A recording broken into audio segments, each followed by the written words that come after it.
What's this new head that I fell inside? They selling train tickets for the body ride.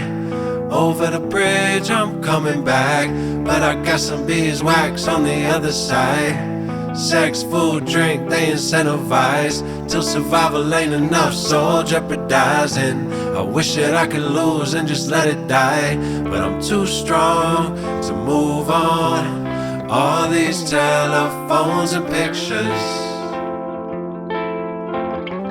could never capture what it takes when getting out of bed is different. With every step the earth quakes.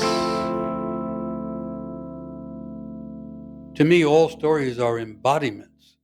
If the story can't be embodied, then it hasn't yet become fully a story. People are really, in the end, a story, a plot line that has been delivered into the world at their birth. And a person's life is the unfolding of the inner plot line and the learning of what story is trying to live through us. So if I imagine the story as something living, then I imagine it as living through a person, and therefore the stories that are worthwhile are the embodied stories, the stories that unfold from within people.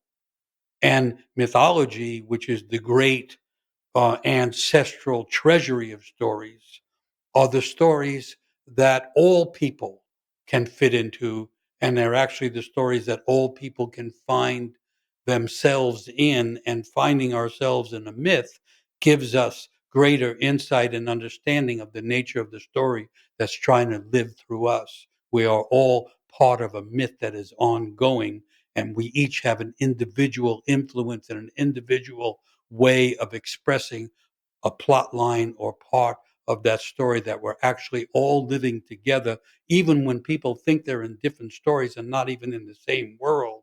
It turns out that we are in the story about the differences between people.